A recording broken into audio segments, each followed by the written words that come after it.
If we have time, I will tell you what a tupilag is, but it might scare you and you may not sleep well, so I'll wait to the very end. I'm very sorry I'm not doing this in Hungarian, but you know, if you meet me at the bar after 3 beers, I can translate into any language, including Hungarian. Not perfectly, but fluently. Anyway, I'm Swedish, live in Stockholm, but I was born in the United States many years ago in the German-Austrian immigrant community long before Hitler ever appeared, and came to Sweden during the Vietnam War. Sweden accepted me and many other war resistors who refused to kill in Vietnam. That's why I'm in Sweden still today. Worked many years for Radio Sweden. Now I can see in your eyes, you thought I was going to talk about the megastars of LGBT history and culture. From Italy, Caravaggio and Da Vinci, or maybe Spain, Garcia Lorca, or maybe England, Oscar Wilde. I'm talking about the Nordic area, and I see by your eyes you're saying, there's nobody there. These tiny little countries up in the ice and snow. Sweden is not a small country, but almost nobody lives there. We have mostly trees and wild animals. But most of the countries are very small, covered with ice and snow. There's only some polar bears and some reindeer and some Eskimos and igloos. Could they contribute to the LGBT history? Yes, they can. And I'm going to give you a few examples of a few who have changed your life. Whether you like it or not, whether you know it or not, a few have changed your lives, even though we're from small, small countries. Let me just point out one. Young diplomat came here, not even 30, the end of World War II, the last year of the war. They were already sending Jews and others to the concentration camps. And this young man called Raoul Wallenberg came, and what did he do? There were lots of Nazi soldiers all around. He printed up thousands and thousands of passports that said Swedish, Swedish, Swedish, Swedish, and even went onto the railroad trains and handed them out to people there who grabbed them as quickly as they could. And the soldiers were a bit confused. They didn't know whether they should shoot him or not shoot him. And he took thousands of people to his safe houses. He saved thousands, 10,000s Hungarians. And of course, you know the history, disappeared when the Soviet army came, disappeared in the concentration, the prisons of the Soviet Union. We don't know how long he lived, a year, 2, 3. Anyway, this young man saved a lot of Hungarian blood. Another one, where is he? Another one didn't come to Hungary. He went to the United States, 1900. Where is he? Right here. His name was Hillström, but he changed his name to Joe Hill. He went there at the turn of the century, and you know, there was nothing, labor unions were banned.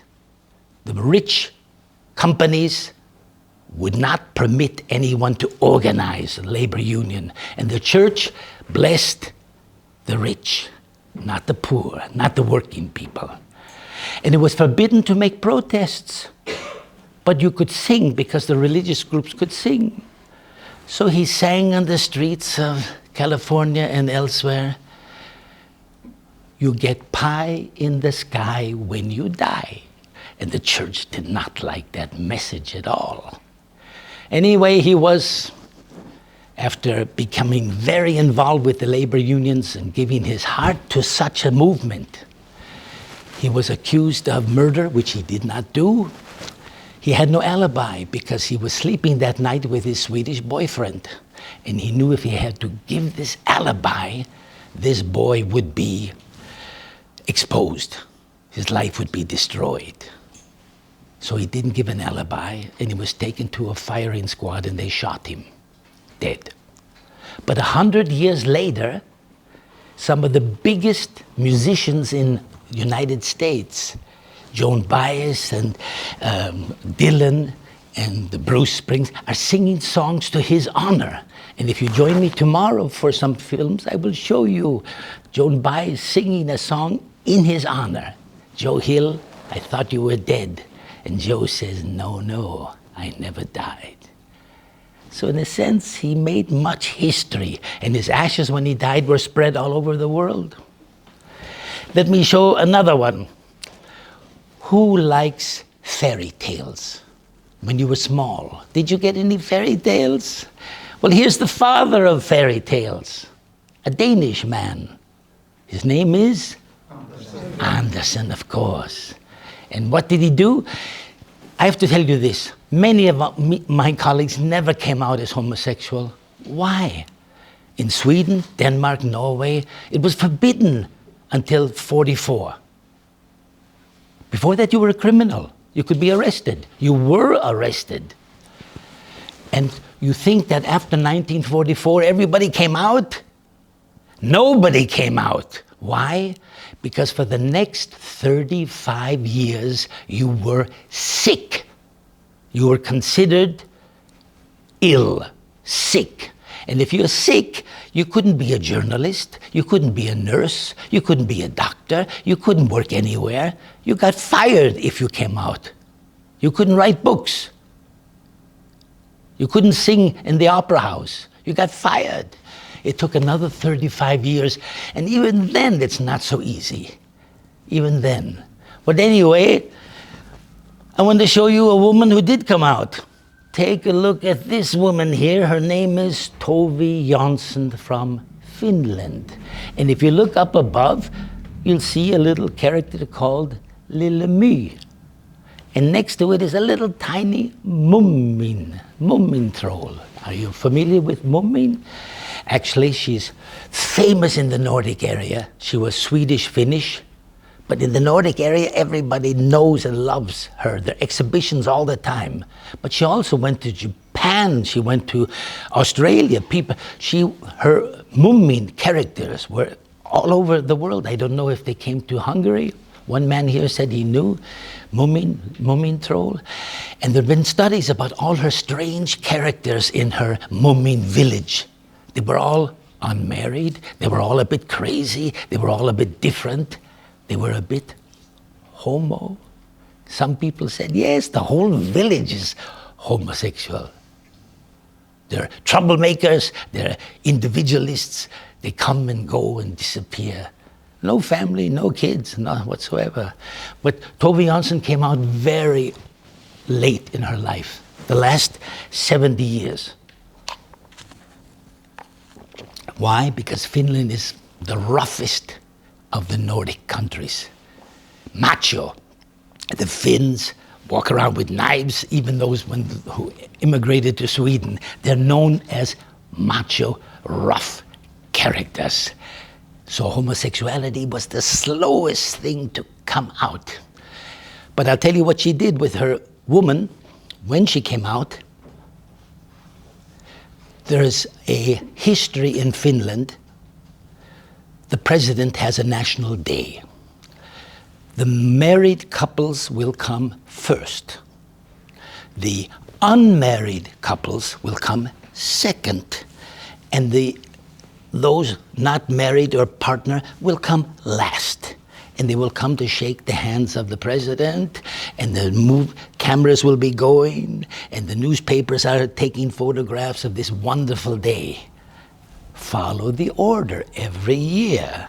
And Tove Jansson, 75 years old, and her woman, Tuliki, an art historian, took a taxi cab right to the beginning of the line, came out, because they're celebrities, and went to the president and said, you want to shake my hand or not? And they shook his hand. to show that they should also have marriage in Finland. And it came later. It was the last of the Nordic countries to have marriage, same-sex marriage. Who else shall I show you? Oh, I forgot to tell you about this, the Danish man. Who knows some of his fairy tales? Anybody know the name? Yes? Ugly duckling. That's it, ugly duckling. Is it homo or not homo?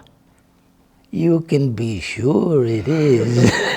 Here is this little duck, and all these ducks are here, and here comes this one looking a bit different, a bit ugly, a bit different. And all the other ducks say, "Fuck off, you're not with us." And he went away, but came back as a beautiful swan.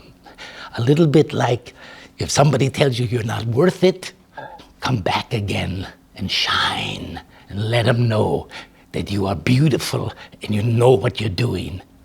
And you don't need anybody, especially little ducks, to tell you what to do. Another, the mermaid, the little mermaid. Disney is still making films today, 100 years after Jose Anderson died. They're still taking his stories and making them into films and cartoons. The Little Mermaid. I won't go into that story. I just want to go further. Tom of Finland. Anybody know who that was? International? Finnish? International. Yes. Now, he didn't start by drawing these huge, beefy characters. He started with slender, skinny, dancing tango. The Finns have tango, actually, not just Argentina. Didn't have just them. And then he started to make them more muscular, more strong, with a beautiful buttocks, beautiful genitalia, maybe a little bit too big and beautiful. Some people said it was pornography, others said no. But the interesting thing with Tom of Finland, if you know films, they've made films and theater, books, many books. The Americans adopted him and gave him that name, Tom. Tom was not his name. His name was Luku from Finland. Tom, they gave him the American. But what did he do that changed your lives, you who are gay? He changed your life. You may not know this, but 30, 40 years ago, the concept of a gay man was what? Hairdresser, women's hair only, not male hair. Bartender, sitting in the bar stool. Not soldiers, firemen, lumberjacks, pilots of planes and helicopters, ambulances. It was undreamed that gays could do these professions, and Tom's men were doing that. And he did something else which I think changed all of our lives. His characters did something that gay characters never did before. They looked each other in the eye. Before, two young men like you had a little bit of sex in the bushes and then ran away. You never gave your name. You never said thank you. You ran away ashamed. Tom's men were not ashamed. They looked at each other and said, thank you, let's meet again. He changed the way gays looked at themselves and others. And that's still today.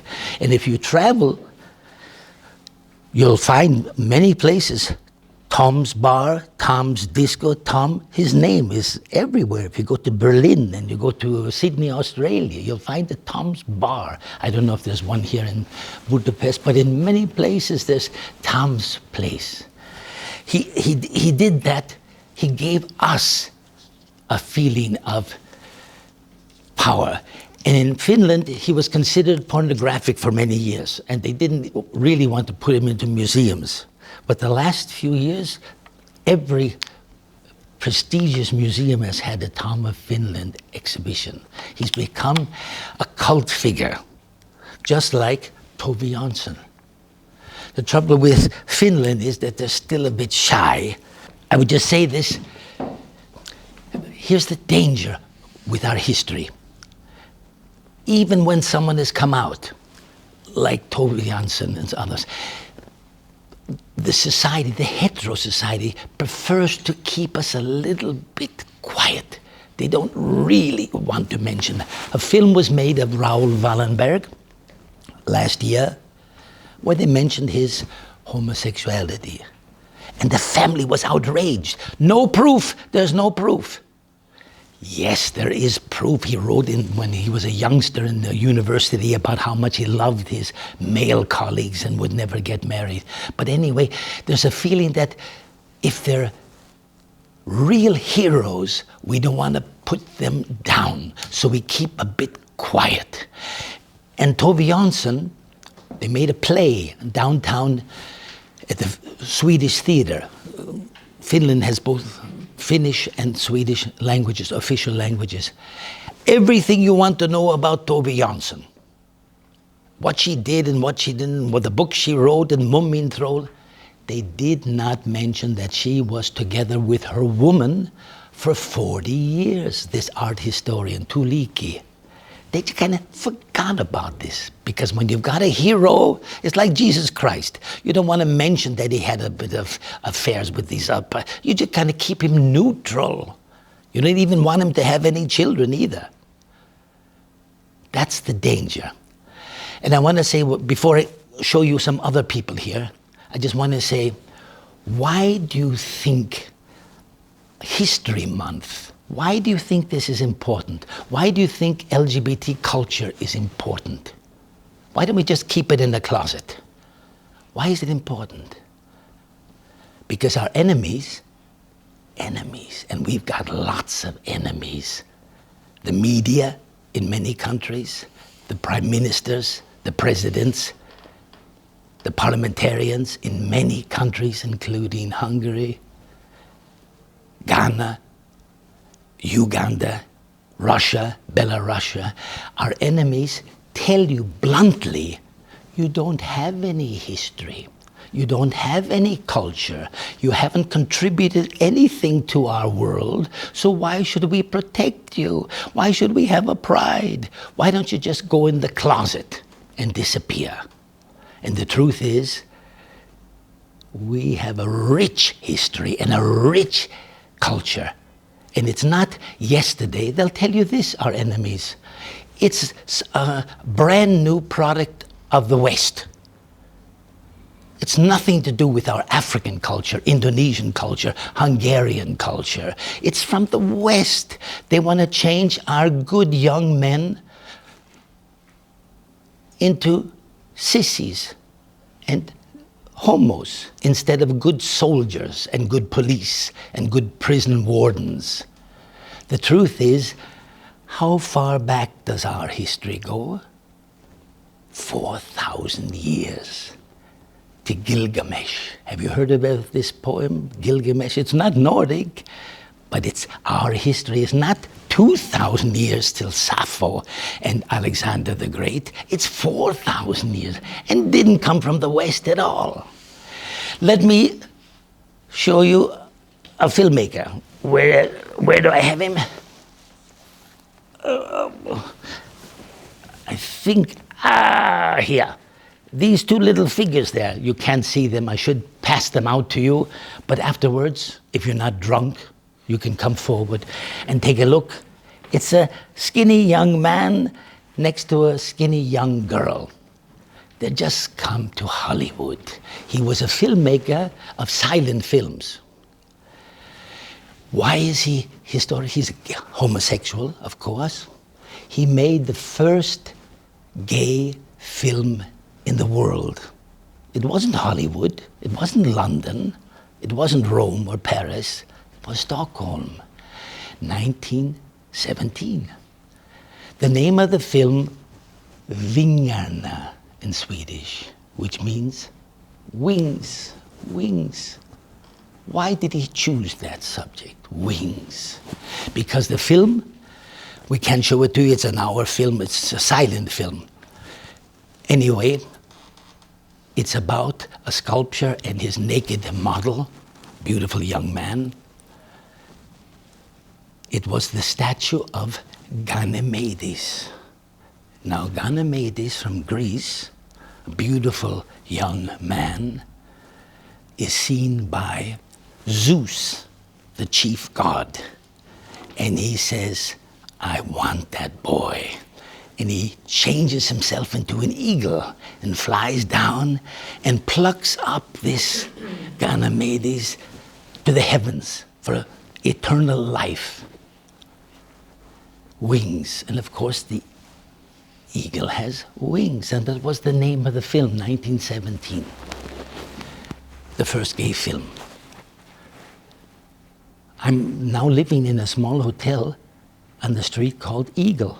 I think that must some symbolic feeling. If you come to Stockholm sometime and visit me, I'll take you to a place on the harbor right in front of the Museum of Art. And there is a statue, the same statue in this film. A young, naked youth and an eagle on top, ready to lift him up to heaven. But when people walk by, they say, holy Christ, this eagle is attacking this boy, this is terrible. He's not attacking him at all. He's lifting them up to heaven. Wings. Wings. So you see, Swedish history with wings goes back 2,000 years to the Greek Ganymedes. Our history is related, and sometimes very beautiful, and sometimes very tragic. The young woman next to him, she was only 19 when they came to Hollywood. He went back to Sweden after 2 years. She stayed and became Greta Garbo. One of the most interesting, powerful, beautiful women in Hollywood at this time. She didn't stay too long, a couple of years, made some films and went back to Sweden. Greta Garbo, lesbian woman. She told journalists once when they asked the Americans, if they remember, the Americans are not very clever sometimes. And they said, who do you love back in Sweden? And she said, in Sweden, in Europe, you can love a man or you can love a woman, as you choose. And of course, the journalists were shocked, because in America, you could not do that. So she changed people's attitudes a bit. Let me show you someone else. Here is an artist from Estonia. Take a look at there. To the left, he is no longer with us. But I just want to show you that his artwork was beautiful. Some women, but mostly men, but sometimes almost medieval, almost abstract. Another artist up above, Finnish, Kirillin, that artwork was donated to Auschwitz. When we made a visit to Auschwitz, this artwork in reality was given to Auschwitz. You see, we make history in many places, in many ways. The way you people do here with your pride, the way you people do it despite your president and media so negative. You still make demonstrations. You still have a history month. I'm sure some people don't like you having a history month, but you do. Okay, let me show you another man who changed your life, whether you know it or not. His name was Dag. Dag Hammarskjöld. He was the second Secretary General of the United Nations. They chose him as a compromise. They thought as a Swede, he would be like all Swedes, quiet, not make trouble, listen to everybody and do nothing. He came there quite energetic. And the first thing he did was this. Do you know when America gave the United Nations place for this big building, they said, what we're going to do is put in this building the FBI to spy on all the diplomats. And when Dag came there, he was the second, and he said, FBI, get out. And he threw them out. And this, of course, disturbed the Americans because they were going to spy on everybody. It's hard to spy when you're outside. He also made trouble with the colonizers, those in Suez, in Africa, the British and the French. He said, "This time for colony is over. Get out. You have no right to be here." They were surprised. A Swede is not supposed to make trouble. But he made trouble. Unfortunately, when he was in a plane going over the Congo, the plane crashed. Some people say it was an accident. Some people say it was a way to get rid of this troublemaking Swede dog. He was soon to retire and live a life with his secret partner, but it never happened because he never retired. I'll show you one more man. Here. He was a young, very generous man as a young cadet. He liked men and traveled around. There's a beautiful picture of him naked on a horse. I tried to bring it to you, but I couldn't find it in time. And then he started to get higher and higher and had to leave this friendly business and become professional. When the Soviet Union invaded Finland, he was a general and ordered to fight the Soviet troops. And you have to remember, they came 3 times, not once, but twice and 3 times. The big Soviet Union and the little Finland. And the Finnish is like the Ukrainians. They fought like hell and sent the Russians back again and again and again and kept independence. Had the Soviet won over Finland, they would have moved down to Sweden and maybe to other European countries. And they were lost. They kept Eastern Europe, they kept Hungary, of course, they kept much, but they didn't get the West. And this man helped. Mannerheim is his name.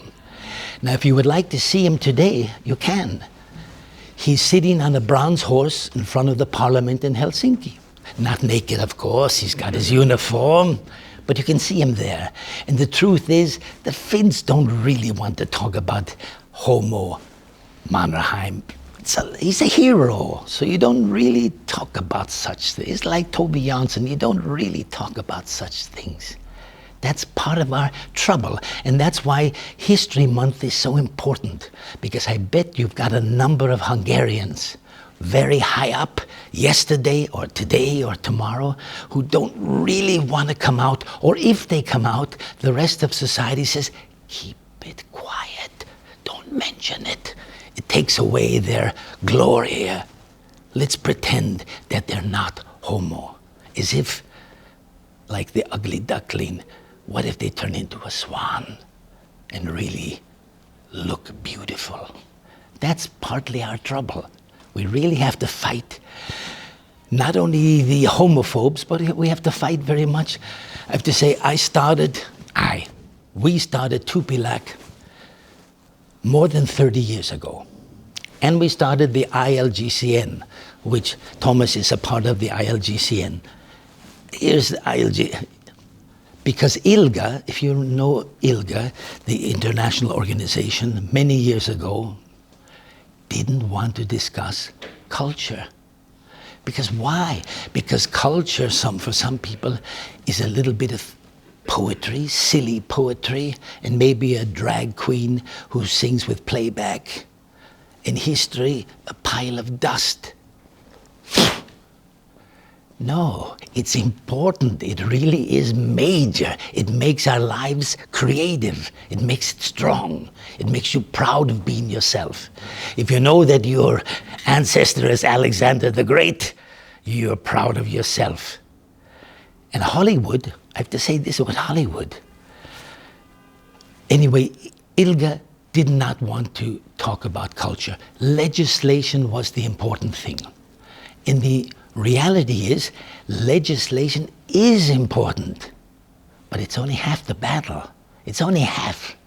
In Sweden, we have almost perfect LGBT legislation. Almost perfect. It was very slow with the trans people because people are so thick when it comes to trans people. But homophobia didn't disappear. And I'll give you one example that you can take home to your beds. Suicide rate for young 15-year-old gay boys in Sweden is 3 times higher than for the straight boys. And you say, the legislation is perfect. You can get married. You can adopt children. Why are you killing yourself? Because if you're gay, lesbian as well, but gay is worse, and I'll tell you why. If you're in school and the other kids are harassing you, making your life miserable, maybe even beating you up, and when you go home, they follow you with your mobile and tell you how bad you are. This hurts a 15-year-old kid.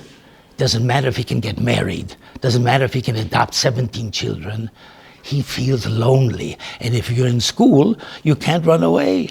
You can't say, I think I'll go to another country. I think I'll move to Hungary. I think I'll move to America. Or you're stuck. The difference between the girls and the boys. There is a difference. Girls, look, I'm no expert in teenagers, but I'll tell you what I know. Teenage girls, lesbians, coming out usually have 1 or 2 friends. And usually, if they're not stupid, they say, you're lesbian, you're still my friend. Boys have a gang of 15 or 20. So when one comes out as gay, the others say, you've had it. You're not welcome anymore. And even if there's a couple of other gays in the group, they're all quiet because they don't want the same treatment. So boys can be brutal. And trans people, the suicide rate is 5 times higher because we are all so intolerant towards trans. It took a long time for the Swedish movement to accept trans. It was because why? Oh, you make us look bad. They think we all want to be trans. The truth is with history. Do you remember, I know you people are doing History Month in honor of Stonewall uprising against the police so many years ago, 70 years, 80 years ago. You know who slapped the police for the first time? It wasn't the macho boys. It wasn't even the tough lesbians. It was the trans people who said, don't push me around anymore and slap. They did it. They were pioneers of our movement. And in many places, they are the strongest. We give awards every year to the trans people. Some of them are beautiful. Some have made wonderful artwork, wonderful stories, wonderful creations, adding to our culture and strong. But you know what? Almost everywhere when a trans becomes the first parliamentarian or the first president or whatever, it's sensational because people kind of believe trans people can't do that. Yes, they can, and they do. But they don't get a lot of support. But like I told you before, RVSL, the Swedish organization, worked on legislation as if that was the only thing.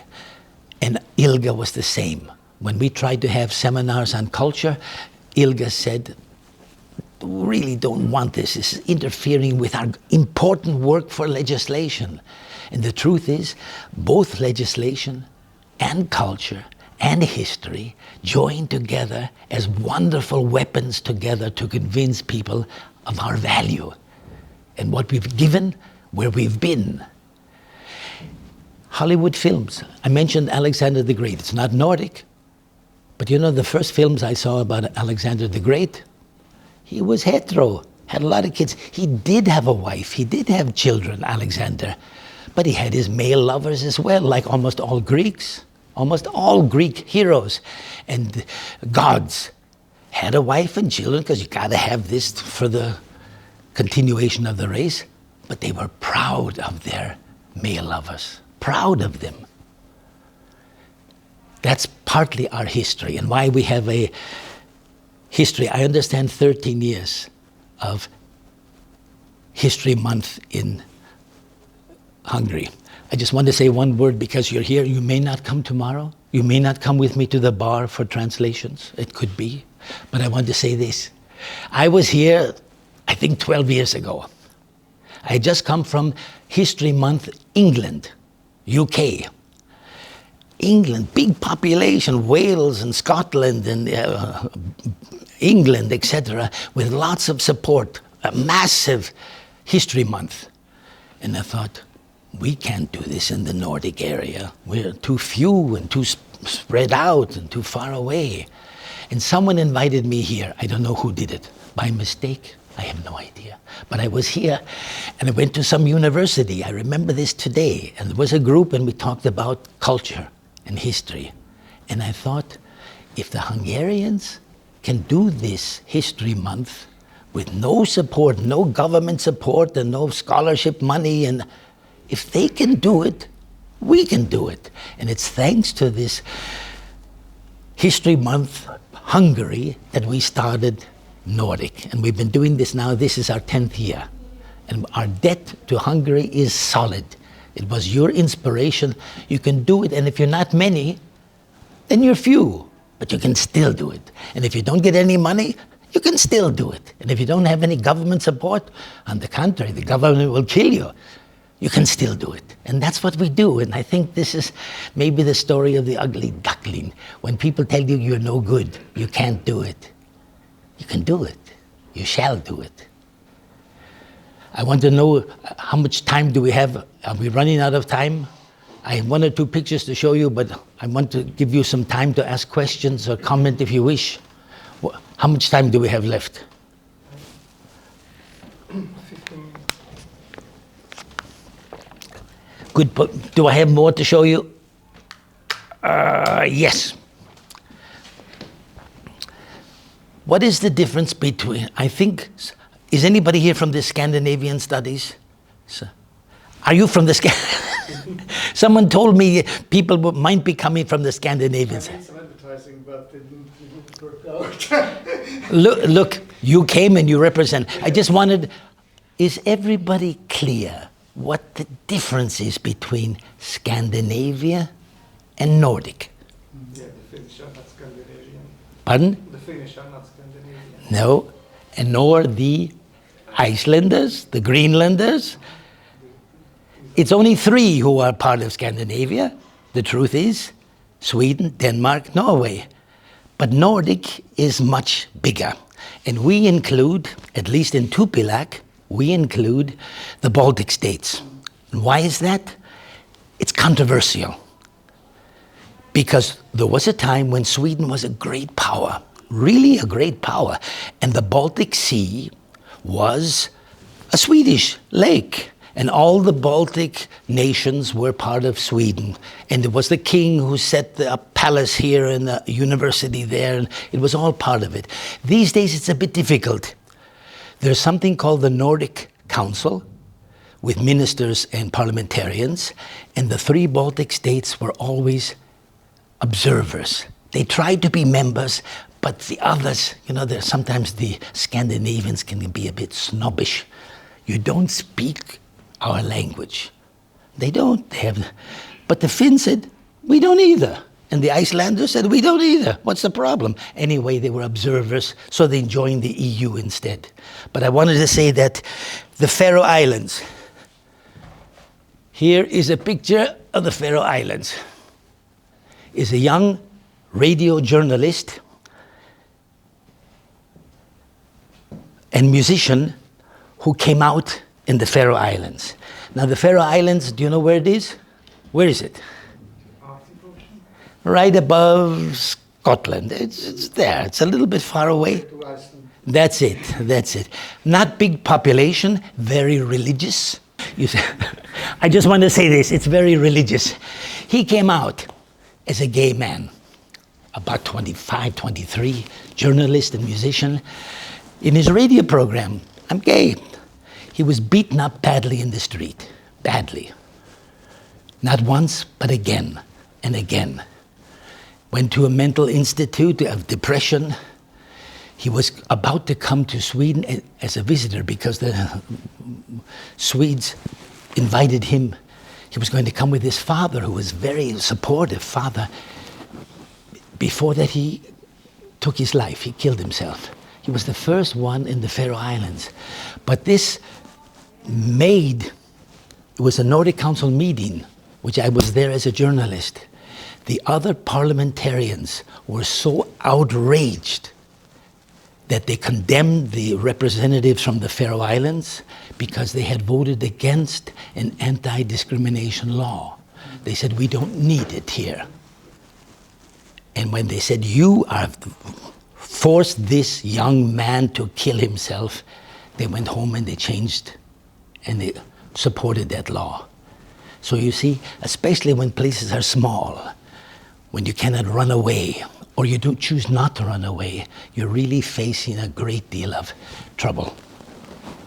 Anyway, that's why I got him there. He received an award from us before he died, and we're proud of that he received. The man next to him is a member of the radio choir who was on tour and presented that diploma to him. I never met him, only spoke to him on the phone. Tupilak, I promised to tell you what a Tupilak is. When we started our organization some 30 years ago, culture, not legislation, because the RFSL worked on legislation. We didn't want the same name like RFSL or LBL, LDG. Sounded like a labor union. We wanted something cultural. And I went to an exhibition in a museum in Stockholm, and the room was filled with Tupilaks. Tupilaks. Some big, some small, some made out of monster faces, bone, walrus bone, narwhal bone. You know, a narwhal has a big, like a big tooth in the mouth, which is like ivory. It was made with all these figures.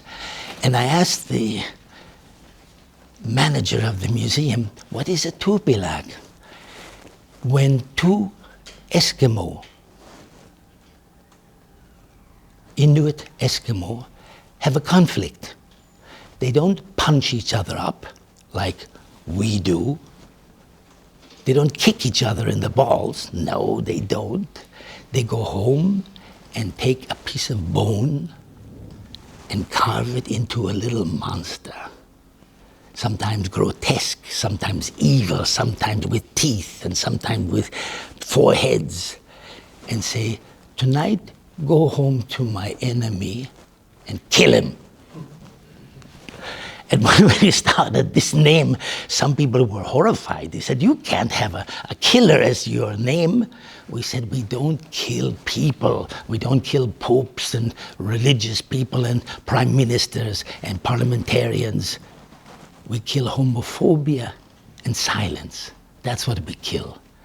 And that's why we've kept this name, Tupilak. And they agreed. You can keep it if you wish.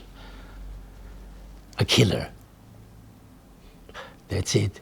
Good people, any question, any comment? Our time will be running out. Tell us. Yes, please. Who's the lady next to Doug Hammarskjöld? Oh, pardon me. Good point.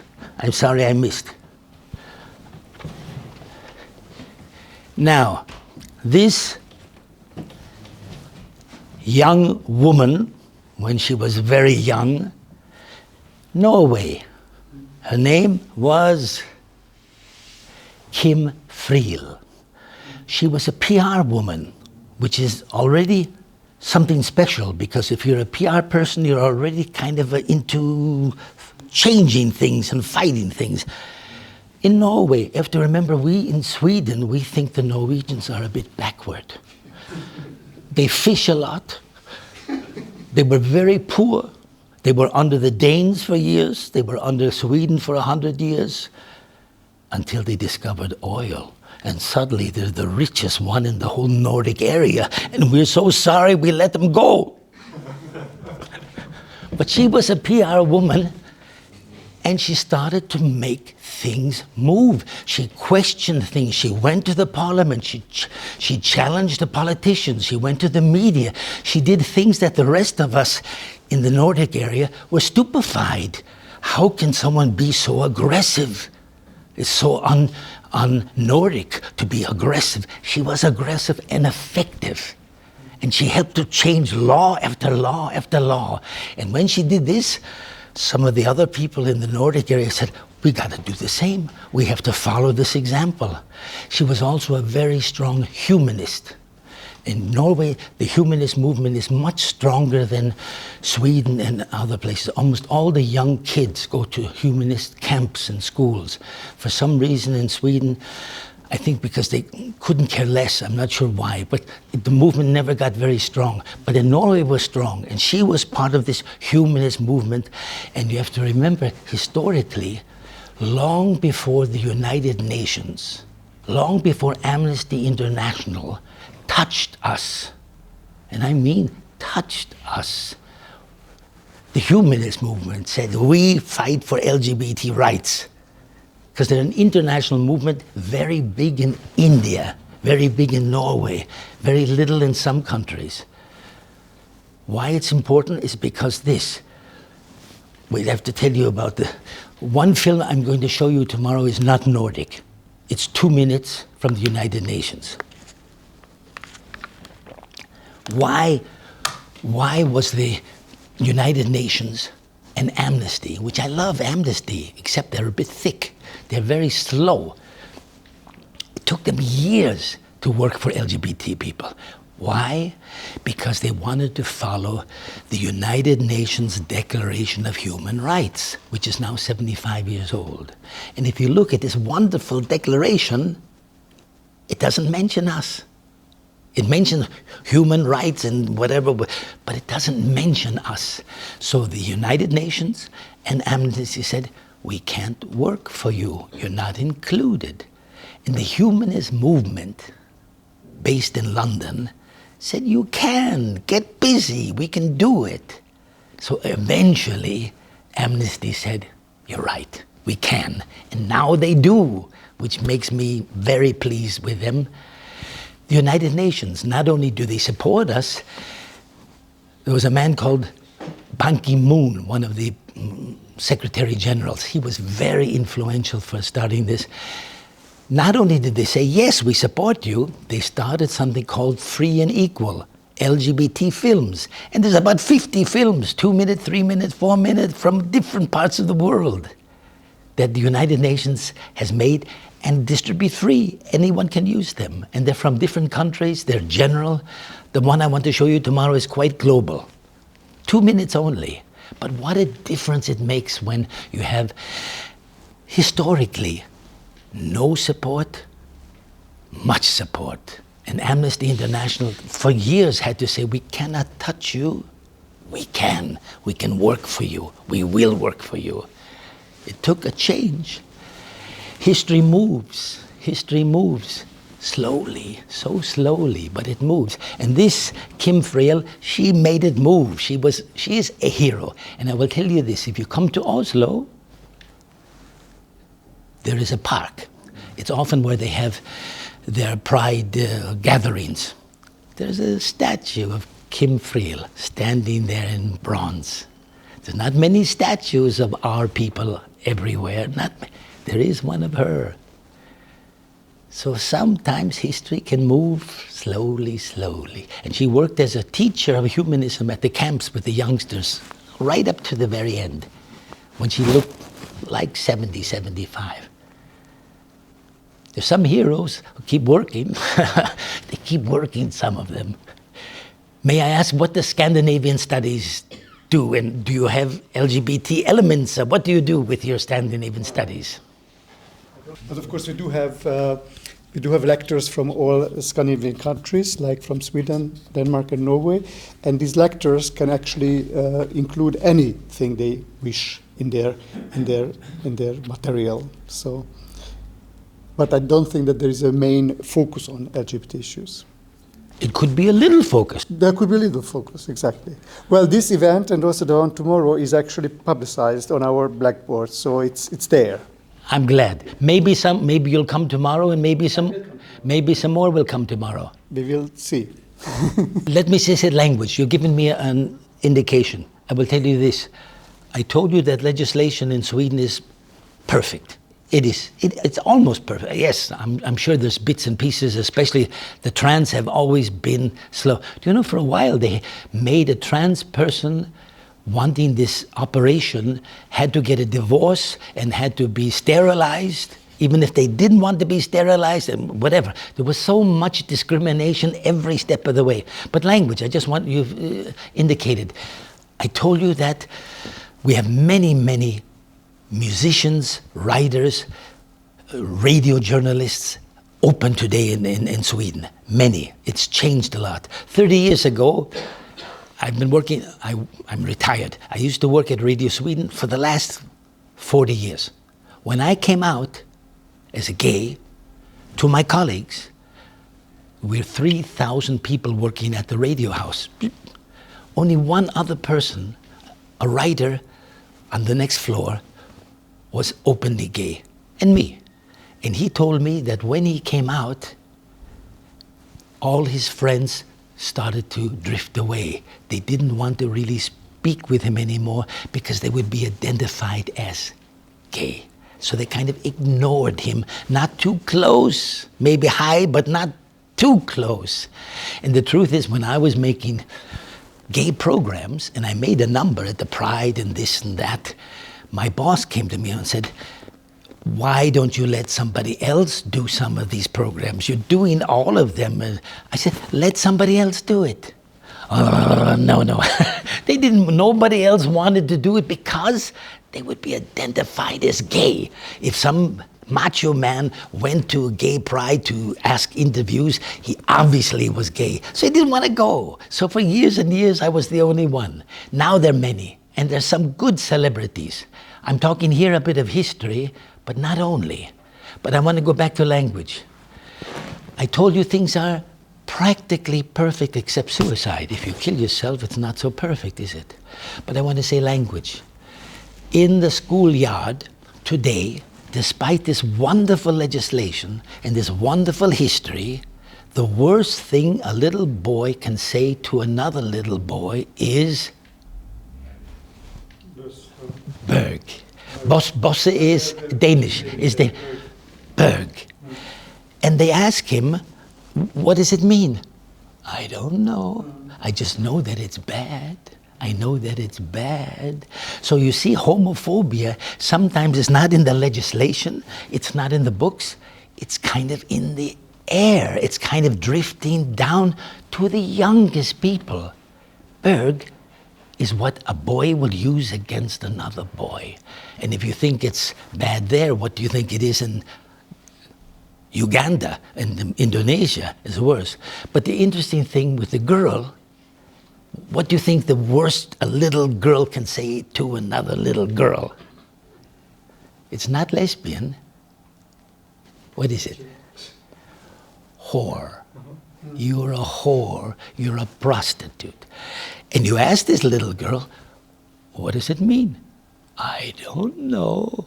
I don't. Does it mean you're selling your body? I don't. Never. I'm 5 years old. How words can have power and destroy, destructive, negative, and feeling.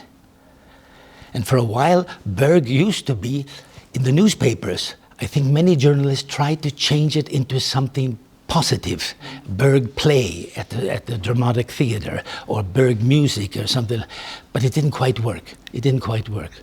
But you see that the word, like you say, linguist, words have a power to lift or to destroy. They really have such power. And sometimes we're not even aware of this at all, what it is. I'm glad that you came from the Scandinavian studies. And why do they call it Scandinavian and not Nordic? Why? Because you only teach Scandinavian languages. Interesting. So only the 3 Scandinavian languages. That's interesting, yes. Do you know there was a tour led by a lesbian president of Iceland to the United States. It was supposed to be a Nordic tour. All the Nordic countries were involved. And they asked the Americans, is that okay? Nobody knows what Nordic is. I'm sorry, nobody. You got to call it Scandinavia. But the head of it is from Iceland. She's not from Scandinavia. The head of this delegation is... They had to use the word Scandinavian because people knew Scandinavia, not exactly what it means, But Nordic, they're not familiar with. And I have to say this, since the Nordic nations have joined the EU, I think we have lost a great deal of this Nordic feeling. There's very much European EU, very much programs and culture, very much the word Nordic is kind of drifted behind. Scandinavia as well. It's European, and Nordic is a little bit old-fashioned, probably. Well, it's also different in different languages, because in Hungarian, if you say Scandinavian, you can mean different things. So it can have a geographical meaning, it can have a linguistic meaning, and if you want, you can include Iceland in Scandinavia. So, you can actually. Because in Hungarian, if you use the word Nordic, Északi doesn't mean anything. It's just something up north. So it doesn't have the same meaning in Hungarian. That's why Scandinavian is more used, actually, even in a more perspective, like including Finland, for example. I think you're very right. I've had Canadians tell me we're part of the Nordic area because we're up in the north. And I said, not that I know of. Yeah. I don't think you But the Finnish would say that as well. So they are upset if you say that they are not Scandinavian. It's true. Language is strange. Good people, more comments about culture. Did I miss anybody up here? Wait a minute. Tell me who. I missed this man here. Artist. Here's now. The reason I took him, wait, I have to look at his name again because I'm getting so senile I forget. Ernst Josephson. Ernst Josephson, one of the many artists from the past. The reason I took him is because he's naked, and I thought that would help you in case you were getting bored. But the figure that he paints is interesting. Part of our history as well, part of our culture. Naked, do you know the Greeks were naked in warfare, in athletes, in the Olympics, and proud of it. I'll give you a story if I have a chance about nakedness. And then much later, the Anglo-Saxons, the British and the others, nakedness was forbidden. You didn't even think about it. But with the Finnish sauna and the Swedish sauna, nudity is not so unusual. But the reason why this man is so important to our culture, do you see that he's playing on a fiddle and he's totally naked? It's the devil. He's sitting on a stream. Not on the chair, not in a house. He's sitting on a stream where the water is running through. And he's playing the fiddle, and he's enticing all the youngsters from all the villages to come and listen to his music and dance, and dance, and dance themselves to death. So he's a figure of evilness. We have more naked people in the forest. The Swedes have a great deal of legend because they were a forest people, really. Even today, there are very few small cities in Sweden, many small villages. But in the 100 years ago, everybody was in the countryside. There were very few people in Stockholm and Gothenburg, very few. It was the Industrial Revolution that came there. But because of it, there's many legends of naked creatures in the forest waiting to take care of you, to destroy you. So if you went into the forest and you saw a naked woman, maybe you ran up to her, but she was only half. The other half was to encompass you and kill you. It was a little bit of devilish. But this character in the water is, I should tell you this, a very famous painter, not Ernst, painted this figure. There's several different paintings of that, and tried to put it at a museum, and the museum refused because you could see, here you don't see, you could see a little bit of the penis. And that was enough for the museums to say, no. And you know, the Greeks, the ancient Greeks, the penis was not something that you would hide. It was something you were very proud of. If someone said you have to hide this when you're in the Olympic Games or running or going to battle with your shield and your spear, I'm not going to hide this. I'm very proud of my body and my genitals. I'm proud of them. I'm not going to hide this. Why don't I hide my nose or my ears? No. Anyway, that was one of the characters. Have I gone through them all? Toma, Finland, yes. This is what a tupilak looks like, except if you look in the Google, they have 1,000 different shapes, forms, because each one is made. I was in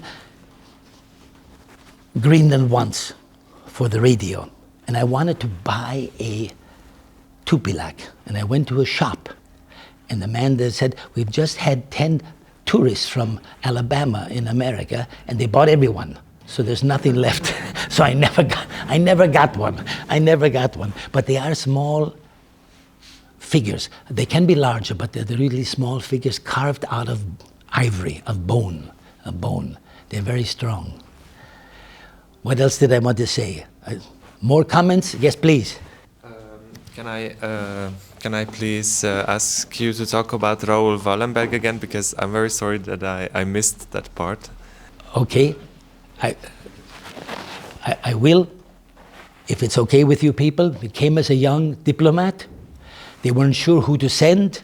He's from a very rich family and they had good connections. So they sent him to wartime Hungary, very close to the end of the war. And when he arrived, Jews and others were already being put into the railroad cars on their way to Auschwitz and other camps.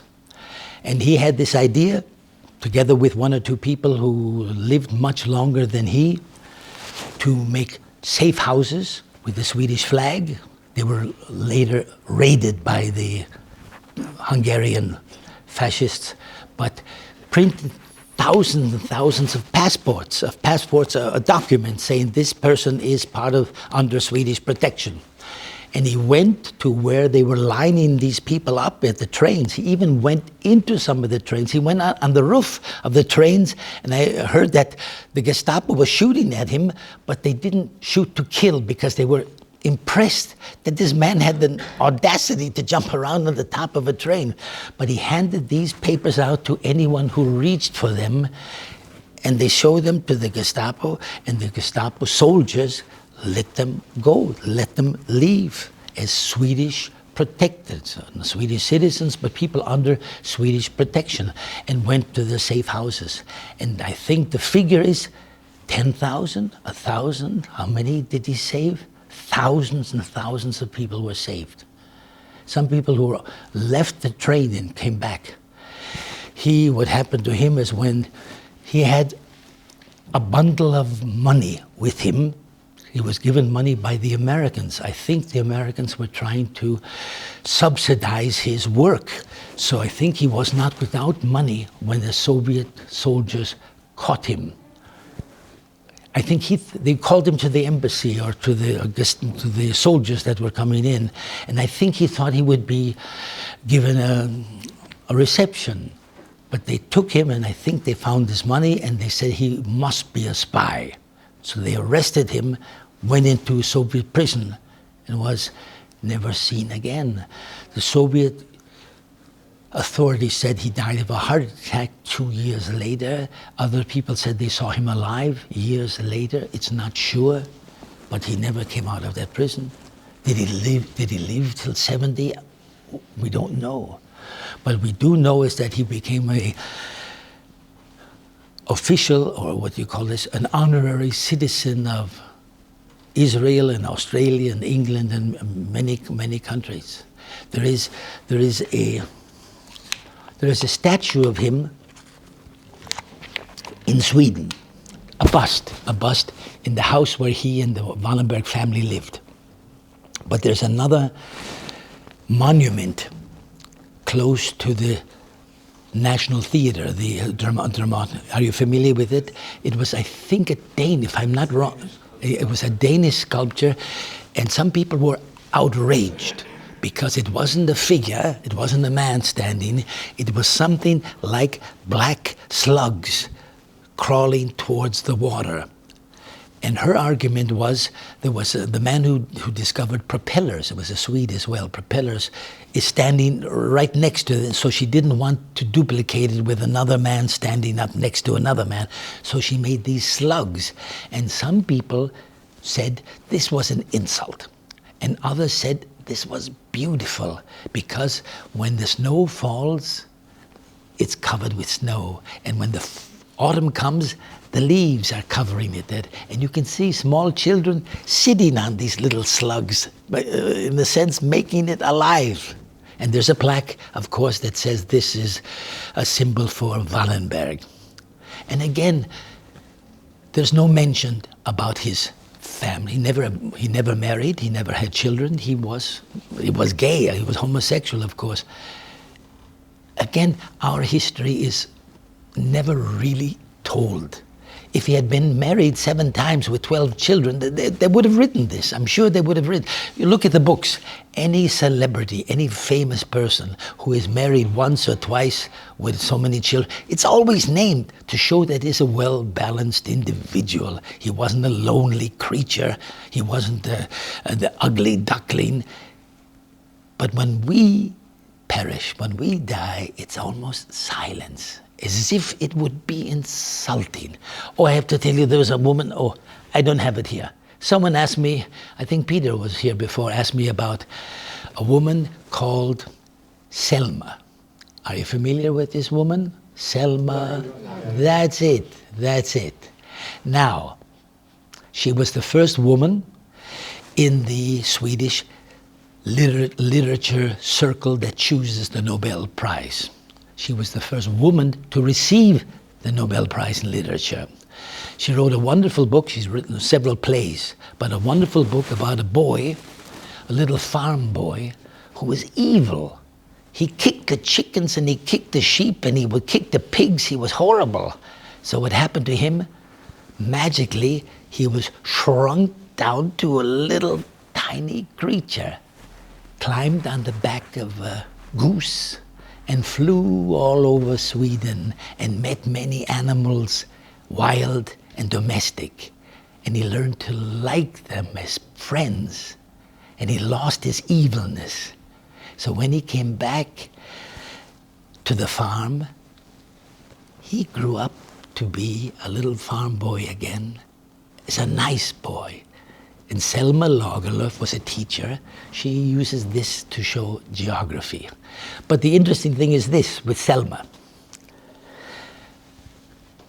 Received the Nobel Prize. And this is documented. Not me making up stories, which I often do. It's this. She had 2 speeches ready to receive the Nobel Prize. You have to make a speech, otherwise you don't get it. I thank you for the Nobel Prize. I thank you for the Nobel Prize. I happen to be lesbian. And her friend said, if you do this, you'll never teach again. You'll never write again. Will throw your books out. Your plays will be banished from the theater. You cannot do this. Thank you for the Nobel Prize. It took 70 years after her death, when they published her diary, that she loved 2 women close to her. But she couldn't come out, was afraid to come out, but came out then, 70 years after her death. And then people said, well, oh, so what? Did they take the plays off? No. Did they? Niels Holgersson is the name of this little boy in the book. It was even on the currency. The little Niels sitting on a goose, flying around Sweden. It was on the currency. She was a very dramatic woman. She gave her Nobel Prize gold medal to Finland. When Finland was fighting the Soviet troops, she gave her award to them. She was a very strong woman. I had a picture, I don't know what happened to it. But anyway, you can look into Google. But Selma Lagerlöf was a powerful figure for Swedish literature, and I think many other people have translated her plays and her book, The Boy and the Goose. I'm not sure I gave you enough story about Raoul Wallenberg, but I'll give you one more element why I despise the media and Hollywood and films that don't tell the truth. The first film I saw of Raoul Wallenberg was a famous American actor. I'm afraid I've forgotten his name. He played Wallenberg. Hollywood, of course, put him immediately in love with some baroness, some Hungarian baroness. They were passionate. They were like Romeo and Juliet. And the truth seems to be that this woman was very helpful to the movement of Wallambert. She helped him. She was giving him some support. But they were not lovers, and he was not heterosexual. He was gay. And the family still curdles over this book and this film. How can they do this? How can they do this? It's our hero. It's part of why we have a History Month, to take up such things, to discuss who we were and who we were. And the truth is, with our enemies who say, you've done nothing to contribute to our history and our culture. What a lie. What a lie that is. We've done so much. I mentioned Gilgamesh. It's not Nordic, but it's 4,000 years old. Who knows the story of Gilgamesh? Okay, Gilgamesh. Anyone? Gilgamesh was a king. Was it Macedonia? No, Macedonia was Mesopotamia. He was a king. Unfortunately, he was a very oversexed man and seemed to rape everybody. And the gods said, this is not good for our civilization. He keeps raping both men and women, everything. Let's give him a lover. And who did they give him? Iked, his lover, a male lover. They gave him a male lover. The gods knew what he really wanted and gave him a male lover. And this poem of Gilgamesh, 4,000 years old, which defeats this idea is that it's from the West, it's brand new, we never had it before, and that's what the Africans will tell you. Oh, I'll give you one more example before you go. One more example.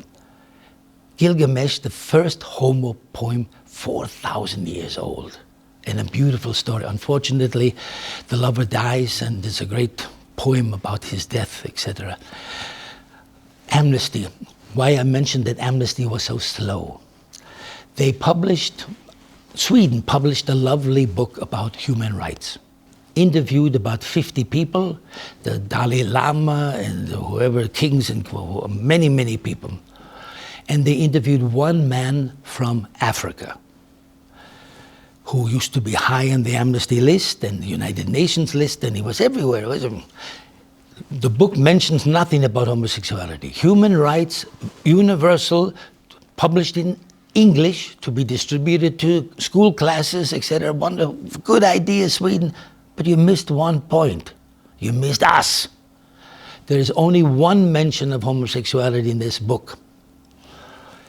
They asked this African, is there a difference between human rights West and human rights East? He said, yes, there is. In the West, you have LGBT questions. In Africa, we don't have any such thing.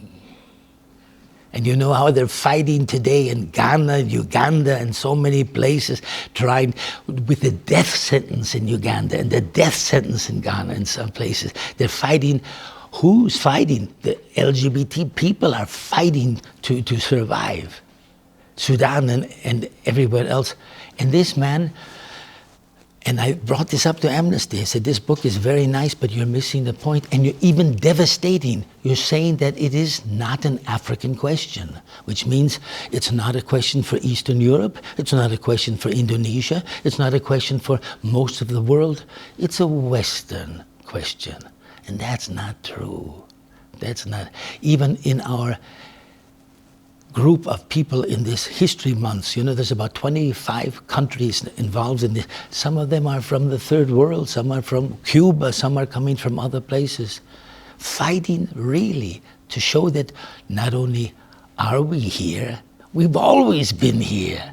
And linguistics, the African people have names for homosexuality going back 1,000 years when they say it doesn't exist. It does, and there it is. Language tells you it does. What a battle we have against those who don't believe us, who don't want to know us, who don't want to hear. And I understand you have a government about to ban pride in Hungary. I said, what a defeat that is for you people, how we shall work together and protest this and make sure it doesn't happen. That in some countries, in many countries, of course, in Russia and Belarus, there is no pride, there is no rainbow flag, you're right. But where it is, it's the happiest festival and the colorful festival, and tourists are coming to see it, and the rainbow flag is a beautiful flag and should be shown everywhere. You cannot ban the rainbow and be happy about it. And that's what we have to convince people, that we are so different. And when I talk about these youngsters in school, 15-year-old Swedish youngster killing themselves, we got work to do. We still have a lot of work to do. The battle doesn't end just because the legislation is good and because we have some very good stars on the stage who are singing songs. Yes, we do. It's not enough. It is not enough. You have to reach people everywhere, in every age. And when they say, don't make any LGBT information too young for kids, they're fighting, they're struggling just at this age, who they are. We have one film tomorrow, if you're here, one film, a Swedish film about a young man wanting to tell his parents that he's gay. And he's arguing, it's only a trailer. But he said, shall I do it? Will they love me? Will they hate me? Can I be home? Will they throw me out? A youngster, a young Swedish youngster asking these questions. Not in Ghana and Uganda, will they kill me? Or Chechnya, where they'll beat you up and kill you. In Sweden, if I come out, will they love me? Will they hate me? If a youngster is asking that question, then you know that legislation is not enough. Because the legislation says, if they throw you out, you can get married and have children. It doesn't help if your parents don't love you, if your family doesn't love you. It doesn't help that you're in the paradise, because it's not a paradise. Paradise is when everybody loves you. That's what paradise is, when everybody can hold you tight. And if you have some homophobes in the street, you can say, I don't care, I don't care. Life is rough, good people. Any more comments before we close the shop? Comments? I'm very pleased that you came. Thank you for coming. Thank you.